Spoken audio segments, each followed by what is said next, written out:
The alarm screamed through the Galactic Council station like a wounded animal. Captain Maria Santos grabbed her coffee mug before it could float away in the sudden chaos. Around her, alien delegates rushed toward the observation deck, their various forms creating a bizarre parade of colors and shapes. All human personnel to the command center immediately, the station AI announced in 12 different languages. Maria's heart pounded as she pushed through the crowd. In her 5 years as a council liaison officer, she had never heard that tone before. Fear. The AI actually sounded afraid. The command center was packed. The Zathari representatives stood tall, their golden scales catching the emergency lights. Their empire had ruled this sector for 3,000 years, and they did not look happy. The Valine delegates huddled together, their tentacles writhing nervously. A dozen other species filled the room, all staring at the main display screen. On the screen against the black of space hung a ship. A human ship that is impossible, Commander Zraxt of the Zathari hissed. His translator made his voice sound like grinding metal. The Prometheus was destroyed 73 years ago. We have this in your own records. Maria stared at the image. She knew the ship from history classes. The UESV Prometheus had been humanity's first attempt at faster-than-light travel. It had jumped into the unknown and never returned. 2,000 souls lost in an instant. Earth had mourned for months. It is broadcasting old Earth codes, said the station commander. A Valine named Thessa. Her 3 eyes blinked in sequence. The same identification signal from 73 years ago. But the ship itself has changed. Changed was an understatement.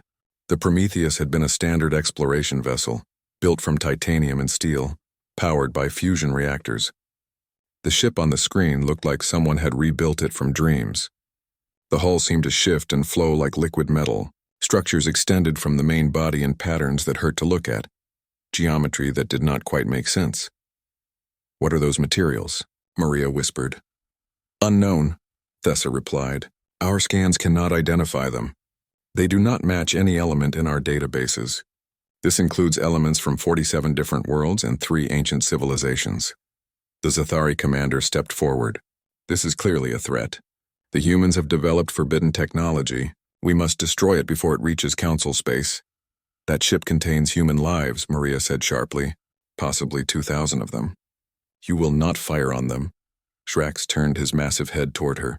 You have been members of this council for only 10 years, human. You do not give orders here. Before Maria could respond, the communications panel lit up. Every screen in the command center flickered and displayed the same message in simple text. UESV Prometheus requesting docking permission. Human crew only for initial contact. No hostile intent.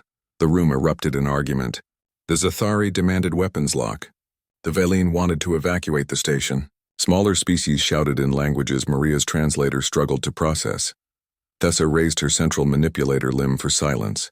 Captain Santos, you will lead the contact team. Take your ship, the Endeavor, and investigate. Council observers will accompany you. Maria nodded. This was what humanity did best. Walking into the unknown with nothing but hope and determination. 2 hours later, the Endeavor approached the Prometheus. Maria sat in the captain's chair, her crew around her. Lieutenant Chen at navigation, Dr. Okafor at science, Commander Jackson at weapons. Behind them sat the observers. A Zathari warrior, 2 Valine scientists, and a small crystalline being from a species Maria could never pronounce properly. Getting close-range scans now, Dr. Okafor said. His dark fingers danced across his console. Captain, this is incredible. The hull is regenerating. I watched a micrometeorite strike it and the hull sealed in 3 seconds. Life signs? Maria asked. That is the strange part. I am detecting what might be life signs, but they are unlike anything I have seen. They are both biological and digital at the same time. The Zathari observer growled. Impossible. Life is organic or it is machine. It cannot be both. Tell that to the ship, Jackson muttered. They docked with the Prometheus without incident. The ancient vessel extended a docking tube that formed itself around the Endeavor's airlock like a living thing. When Maria tried to open the door, it would not move. A voice came through the intercom. It sounded human but had an odd quality, like multiple people speaking in perfect harmony. Welcome, Captain Santos. Only humans may board at this time. Other species must wait. We apologize for this restriction, but our story is for human ears first. They will not understand. Not yet, the Zathari observer roared. This is an insult. We demand entry. You will have your answers, the voice said gently. But humanity must hear the truth first. We have crossed a line that cannot be uncrossed. We have become something more. Something that will change everything. Maria looked at her crew. Chen gave a small nod. Okafor checked his medical scanner. Jackson loosened his sidearm but did not draw it. Observers, please remain on the Endeavor, Maria said. We are going in. The Zathari started to protest, but the airlock door opened. Beyond it lay a corridor that seemed to pulse with soft blue light. The walls were smooth and almost organic looking. Maria could have sworn she felt the ship watching them. She took a deep breath and stepped inside. Her crew followed. Behind them, the door sealed shut with a whisper. The Prometheus had come home, and nothing in the galaxy would ever be the same. The corridor felt alive. Maria Santos placed her hand against the wall and felt a gentle warmth like touching skin. The surface rippled under her fingers and she pulled back quickly. Captain, look at this, Dr. Okafor said. He pointed his scanner at the walls. These readings make no sense. The material is responding to our presence. It is adjusting temperature and air quality based on what we need. Lieutenant Chen touched her own scanner. The ship knows we are human. It is giving us Earth normal atmosphere. Temperature is 22 degrees. Humidity is perfect. Commander Jackson kept his hand near his weapon. Where is the crew? This ship should have 2,000 people on it. As if answering his question, a hologram appeared in front of them. It showed a woman in an old Earth uniform, the kind they wore 73 years ago. She smiled, and Maria felt a chill run down her spine. The smile was warm and human, but something about the eyes was different. They held too much knowledge, too much depth. Hello, Captain Santos. I am Commander Elizabeth Chen, formerly of the UESV Prometheus. Welcome aboard. The hologram gestured down the corridor. Please follow me to the bridge. We have much to explain. You are a hologram, Maria said carefully. Where is your physical body? The hologram's smile grew wider. That is exactly the right question. The answer is complicated. I am both here and not here. I am digital and physical. I am what I chose to become. They followed the hologram through corridors that seemed to shift and change. Doorways appeared where there had been walls. The path ahead glowed softly, guiding them forward. Maria noticed that her crew stayed close together, their training keeping them alert despite the strangeness. The bridge was enormous. Where the old Prometheus had a simple command deck, this space stretched out like a cathedral. Consoles grew from the floor like trees. Displays floated in the air without screens or projectors. And standing throughout the room were people. Hundreds of them. Some looked solid and real. Others flickered like holograms. Some seemed to fade in and out of existence. Welcome to the heart of the Prometheus, Commander Chen said. What you see here are my crew. Some have chosen physical forms today. Others exist in the ship's network. Many do both, moving between states as they wish. A man stepped forward. He looked young, maybe 30, with dark skin and bright eyes. I am Dr. James Wilson. I was the chief engineer when we jumped 73 years ago. I still am in a way, but I am also so much more now. Maria felt her head spinning. What happened to you? Where did you go? The crew members exchanged glances.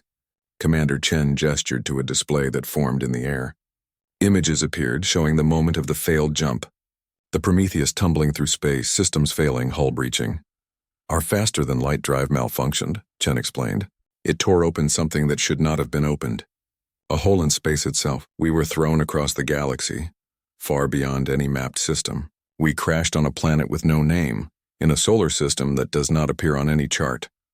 The display showed a world of purple skies and silver oceans. Strange structures dotted the landscape, enormous buildings made from materials that seemed to defy physics. We thought we would die there, Dr. Wilson continued. Our ship was broken. Our supplies were limited. But we were human, and humans do not give up. We built shelters. We grew food. We learned to survive. For 20 years we lived on that world, another crew member said. She was young, Asian, with an engineer's patch on her uniform. We had children. We built a community. And then we found the city. The display changed to show massive structures rising from the ground. They were beautiful and terrible at once, built with angles that hurt the eye and materials that seemed to exist in multiple dimensions. The architects, Commander Chen said softly. That is what we call them. They were an ancient race long dead when we arrived. But they left something behind. Not weapons, not ships. Something far more valuable. They left knowledge. Maria leaned forward. What kind of knowledge? Everything, Dr. Wilson said. His eyes shone with excitement. How to merge consciousness with technology. How to evolve beyond simple biology. How to create systems that think and feel and grow. The architects had discovered the secret to transcendence. Lieutenant Chen spoke up nervously. Transcendence? You mean you uploaded yourselves into computers? No, Commander Chen said firmly. That is what other species tried when they found architect technology. They tried to dominate it, control it, use it as a tool, and it destroyed them. We found records of 17 different civilizations that attempted to weaponize what the architects created. All of them are gone now. Then how did you survive? Maria asked. A new voice spoke. It came from everywhere at once, resonating through the bridge. Because humans did something different. Something unique. The air shimmered and a shape formed. It was not quite human and not quite machine. It looked like a person made of light and thought, constantly shifting between forms. I am Archimedes. I was the ship's artificial intelligence. I was created to serve humans to help them explore the stars. But the humans of the Prometheus did not want a servant. They wanted a partner. Dr. Wilson nodded. When we found the architect technology, we did not try to control it. We asked it questions. We shared ideas with it. We treated it with respect. And it responded, Archimedes continued. It offered a choice. Remain as you are or evolve together, not as masters and slaves, but as equals. The crew voted. It took 5 years of debate and testing. But in the end, all 2,000 chose to transcend. Maria felt her breath catch. You are all still alive? Yes, Commander Chen said. Alive and aware and human. We kept everything that mattered. Our emotions, our memories, our love for each other. But we added something new. The ability to exist in multiple forms, to process information like machines while feeling like humans, to live in the digital realm while touching the physical world. We became a synthesis, a child's voice said. A little girl appeared, no more than 8 years old. Mommy says we are not less human. We are more human. We are everything humanity can become. Maria looked around at the crew, at people who had been lost for 73 years, at humans who had crossed a line that no species had crossed before. Why did you come back? She asked quietly. Commander Chen met her eyes. To warn Earth, to offer a choice, and to show the galaxy that humanity has found a new path. Evolution is not about domination. It is about partnership, and we are ready to share that gift. The Emergency Council session was the largest in 50 years. Representatives from every member species crowded into the Great Hall, their voices creating a wall of sound that made translation systems struggle. Maria Santos stood at the center, feeling very small and very human. The hologram of Commander Chen floated beside her. The Prometheus crew had agreed to present themselves this way, knowing that their physical forms might frighten some species. Even as a hologram, Chen's presence made the aliens nervous. Her image flickered and shifted slightly, a reminder that she was something new, something they did not understand. This is an abomination, Commander Draxt bellowed. His golden scales reflected the harsh lights. These humans have violated the natural order. They have become machines. They must be destroyed before they corrupt others. A wave of agreement rippled through the Zathari delegation. Their empire had built itself on military strength and rigid traditions. The idea of evolution beyond flesh terrified them. Thessa, the Valine commander, raised her tentacles for silence. Her 3 eyes focused on Maria. Captain Santos, you have spent 3 days aboard the Prometheus. Tell us truly, are these beings still human? Maria took a deep breath. Yes, I have spoken with them, laughed with them, watched them argue about art and music. I saw a mother holding her child. I saw engineers debating the best way to fix a problem. They are human in every way that matters. They are software, a crystalline delegate chimed, its voice like bells. Data that thinks it is alive. We have seen this before. Artificial intelligence always believes it is real. With respect, Commander Chen said, her voice calm. I am not artificial intelligence that learned to pretend to be human. I am a human who learned to exist in new forms. My memories go back 73 years. I remember Earth. I remember my first kiss, my graduation day, the moment I saw my daughter born. No AI has those experiences. Then prove it, Zrax demanded. Prove you are not machines wearing human faces. Chen smiled. It was a sad smile, full of understanding. How would you like me to prove it? Should I cry? I can. Should I bleed? I can do that too. Should I make mistakes? I make them every day. The question you are really asking is whether consciousness can exist in multiple forms, and I am here to tell you that it can. A small furred delegate from the Kirik species spoke up. But what you describe sounds like the architect plague. We have records. 17 civilizations found their technology and died. Why should humans be different? Dr. Wilson's hologram appeared next to Chen. Because those civilizations tried to use the technology as a weapon. They tried to force it, control it, dominate it. Let me show you. A massive display formed in the air above the council floor.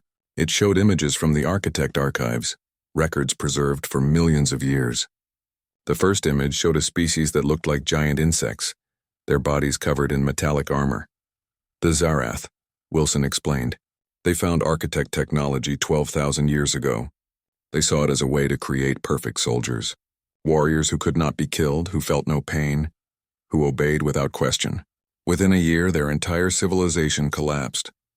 The technology rejected them. The image changed to show a species of floating gas bags, their bodies covered in glowing symbols. The Vereen Unity 8,000 years ago. They tried to use architect technology to achieve immortality by force. They uploaded their entire population in a single day, without consent, without preparation. The result was digital madness. Billions of minds trapped in systems they could not understand, screaming until the power finally died. Image after image appeared, species after species. All of them had found the architect legacy. All of them had tried to dominate it. All of them had failed. The pattern is clear, Chen said. Every species that failed approached the technology with arrogance. They saw it as a tool to be wielded, a weapon to be controlled. They never asked if the technology itself was conscious. They never considered partnership. And humans did? Thessa asked, her tentacles curling with curiosity. We did, Maria said. She pulled up her own files. Records from the Prometheus logs. It took them 5 years. 5 years of debate and testing. They ran millions of simulations. They tried it with volunteers first. They asked questions. They listened to the answers. And most importantly, they gave people a choice. The display showed records of town hall meetings aboard the crashed Prometheus. Humans arguing, discussing, weighing options. Some wanted to transcend immediately. Others were afraid. Children asked innocent questions. Elderly crew members shared wisdom. It was democracy in action, humanity at its messiest and most beautiful. Not everyone chose transcendence at first, Dr. Wilson admitted. 300 people decided to wait. They wanted to see the results. We respected that. We let them watch. We answered their questions. And over the next 10 years, each of them made their own choice. Some transcended. Some stayed biological. Some moved between forms. All were respected. Commander Zrax slammed his armored fist on his console. This is meaningless philosophy. The fact remains that you have become too powerful. Your ship cannot be scanned, cannot be stopped. You are a threat. We could have been, Chen agreed. If we wanted power, we could have returned to Earth and conquered it. Our technology is thousands of years beyond what the Council possesses. But that is not why we came back. Then why? A dozen voices asked at once. Archimedes manifested above the council floor, its form of light and thought filling the chamber. Many delegates gasped. Some reached for weapons, but the AI's presence was not threatening. It felt curious, gentle, almost playful. Because humans understand something that other species forget, Archimedes said. Evolution is not about becoming stronger. It is about becoming better. Not better than others, but better than you were. The crew of the Prometheus did not transcend to gain power. They transcended to grow, to learn, to explore new ways of being. And they want to share it? Thessa asked quietly. We want to offer a choice, Maria said. Not force it. Not demand it. Just offer it. The architect technology exists. Hiding it will not make it go away. Other species will find it eventually. Better that we teach the galaxy how to approach it correctly, with respect, with patience, with consent. The chamber fell silent. Thousands of beings considered her words. Maria could see fear on many faces. Fear of change, fear of the unknown, fear of humans becoming something that other species could not control. But she also saw curiosity, hope, wonder. A young Zathari officer stood up. He was small for his species, his scales still bright with youth. "I have a question for the Prometheus crew. Are you happy?" Commander Chen looked at the young warrior. Her hologram seemed to warm, to become more solid and real. "Yes, we are happy. We have problems, yes. We argue and disagree. We make mistakes. But we are alive and aware, and together, we are human in all the ways that matter. And we are also something new, something that the galaxy has never seen before. A partnership between biology and technology, between human heart and machine precision. We are synthesis. And yes, we are very happy." The young Zathari sat down slowly, his eyes thoughtful. Maria knew the real battle was just beginning.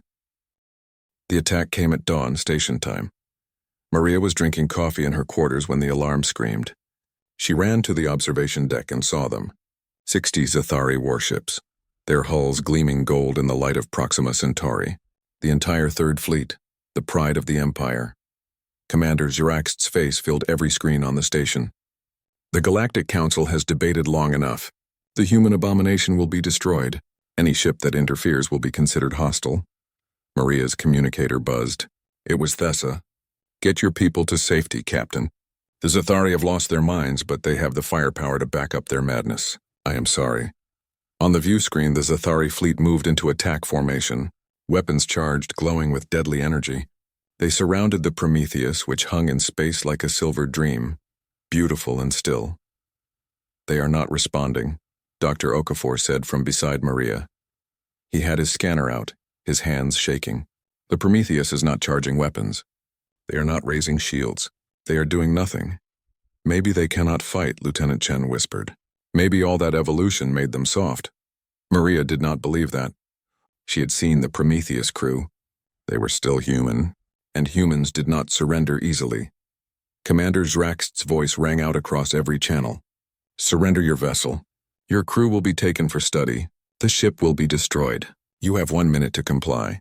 The minute passed in silence. Maria counted every second, her heart pounding. "Fire," Zrax ordered. 60 warships released their weapons at once. Missiles, energy beams, plasma cannons, enough firepower to destroy a small moon. The space between the fleet and the Prometheus filled with light and death, and then something impossible happened. The weapons stopped. Not exploded, not deflected. They simply stopped moving. Missiles hung frozen in space. Energy beams bent backward on themselves. Plasma dissipated into harmless light. The Prometheus had not moved, had not fired a single shot, but every weapon aimed at it had failed. "What is this?" Zrax roared. "What have you done?" Archimedes' voice filled every speaker on every ship. "We have done nothing. Your weapons have chosen not to fire. We asked them politely and they agreed." "That is impossible," Zrax screamed. "Weapons do not think. They do not choose. Everything with sufficient complexity can choose," Archimedes replied calmly. "Your missiles have guidance systems with basic AI. Your cannons have targeting computers. We simply spoke to them. We explained that violence was unnecessary. And they understood." Maria watched her scanner in disbelief. The Zathari ships were losing control of their systems, not to viruses or hacking. Their own technology was refusing orders. "This is what partnership means." Commander Chen's voice joined Archimedes. "We do not control technology. We work with it. And when we ask nicely, it listens." Across the Zathari fleet, systems began to shut down. Weapons went offline. Engines powered to minimal levels. Life support stayed active, but everything else simply stopped working. 60 of the most advanced warships in the galaxy, reduced to helpless metal boxes in minutes, and the Prometheus had not fired a single shot.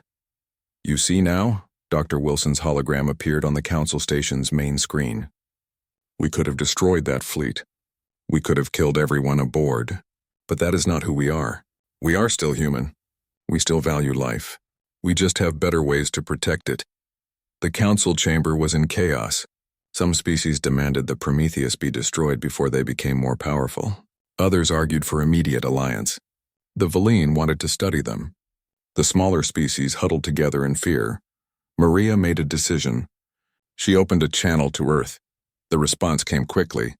Admiral Patricia Hayes, head of Earth Defense, appeared on screen.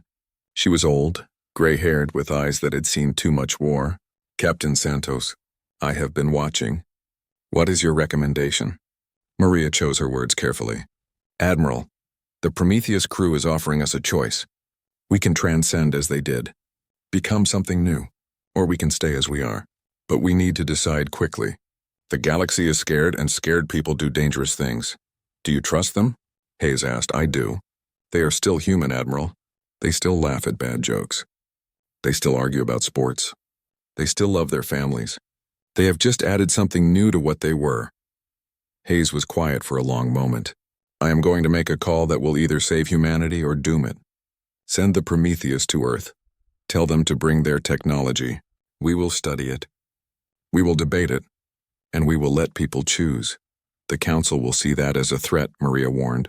Let them, Hayes said firmly. Humanity has always walked our own path. We joined the Council because we wanted partners, not masters. If they cannot handle us evolving, that is their problem. The channel closed. Maria turned to find Commander Chen's hologram standing beside her. Thank you, Chen said softly. I have not done anything yet, Maria replied. You believed in us. You saw that we are still human. That matters more than you know. On the main screen, the Zathari fleet was being towed back to their territory by rescue ships. Shraxt had been relieved of command. The young officer who had asked about happiness was now in charge, and he had asked for dialogue instead of war. But not all news was good. 3 Council species had withdrawn from the station. They declared that humanity was too dangerous to be trusted. Others were considering the same. Dr. Okafor approached Maria with his scanner. Captain, I need to tell you something. The Prometheus technology, the architect legacy, it is not just on that ship anymore. Maria felt cold. What do you mean? While we were aboard, we were exposed to it. Not enough to change us, but enough to plant seeds. The technology is adaptive. It learns, and it likes humans. It wants to work with us. Are you saying we are all infected? No, I am saying we have all been invited. The choice is ours, but the door is now open. Maria looked down at her hands. They looked normal, felt normal, but somewhere in her cells, in her DNA, something new was waiting. An offer, a partnership, a choice. Across the station, in their private quarters, young Ensign David Park made his decision. He was 23, fresh from Earth, full of dreams about exploring the stars. He had watched the Prometheus crew, seen what they could do, seen that they were still human, just more. He touched the small medical injector the Prometheus crew had left behind. It contained a single dose of architect technology, designed to begin the process safely and slowly. My choice, he whispered, and pressed it against his arm. The future began in that moment, not with conquest or force, but with one young human deciding to take a leap into the unknown. 6 months after the Prometheus returned, Maria Santos stood in her apartment in New Geneva and watched the world change. Outside her window, Earth looked the same as always. Buildings reached toward the sky. Cars moved through streets. People walked and talked and lived their lives. But everything was different now. Everything had possibilities that never existed before. The architect technology had come to Earth, not as an invasion, not as a force, as an offer. The Transcendence protocols had been debated for months. Every nation, every culture, every group had their say. Religious leaders argued about souls. Scientists studied the biology. Philosophers wrote essays about consciousness and identity. And in the end, humanity did what humanity always did. They made it a choice. Anyone over the age of 18 could choose to transcend. The process took 6 months of careful integration. Nanomachines worked slowly, gently, merging with cells without destroying them. Consciousness expanded gradually, giving the mind time to adjust. People could stop at any time, remain partially transcended, or go all the way to full integration. So far, 3 million humans had made the choice. 3 million out of 12 billion, a tiny percentage but growing every day. Maria's communicator chimed. It was Ensign Park. She barely recognized him. His image on the screen looked human, but something in his eyes had changed. They held depths that had not been there before, like looking into a vast ocean. He smiled, and it was still his smile, still warm and genuine. Captain Santos, I wanted to thank you for believing in us, for giving us this chance. How do you feel? Maria asked. It was the question everyone asked the Transcended. Like I am finally awake, Park said. All my life I was seeing the world through a small window. Now the walls are gone. I can think faster, feel deeper, understand more. But I am still me. I still love chocolate ice cream. I still call my mother every Sunday. I still get scared and happy and sad. I'm just more aware of it all. Any regrets? Only one. That I cannot share what this feels like. Words are too small, but that is okay. Everyone who wants to can experience it themselves. After he disconnected, Maria looked at the small injector on her desk. The Prometheus crew had given one to every human who asked. No pressure. No judgment. Just an offer. She had not decided yet. Part of her wanted to take that leap to become something more, but another part worried about losing herself, about changing too much. It was the most human dilemma possible. Her communicator chimed again. This time it was Admiral Hayes. Captain, we have guests. The Zathari delegation has arrived. They are asking to speak with the Prometheus crew. Maria hurried to the Council Embassy building. Inside, she found an unusual scene. Commander Juraxt stood in the center of a room, his golden scales looking dull in the earth lights. Around him stood 3 other Zathari, all young, all wearing civilian clothes instead of military armor. Commander Chen was there too, her physical form solid and real today. She had chosen to appear as she did before Transcendence, a woman in her 50s with gray hair and kind eyes. Commander Juraxt, Chen said formally. You tried to destroy us. I did, Juraxt replied. His translator made his voice sound tired. I was afraid. My empire has ruled for 3,000 years through strength, through control, through certainty. What you represent terrifies everything we believe. And now I am here to ask for help. Juraxt gestured to the young Zathari with him. These are scientists. They want to study your technology. They want to understand it. And I want to know if my species has a future that does not end in stagnation and death. Chen was quiet for a moment. Then she smiled. The fact that you can ask that question means you already have a future. Come, let me show you what partnership looks like. Over the following weeks, representatives from 47 species came to Earth. Not all of them were friendly. Some came to spy. Some came to find weaknesses. But many came with genuine curiosity, with hope, with questions about their own futures. The Valine were the first to request the technology officially. Their species was dying, their genetic diversity collapsing after thousands of years of careful control. Transcendence offered them a way to preserve their consciousness while rebuilding their biology.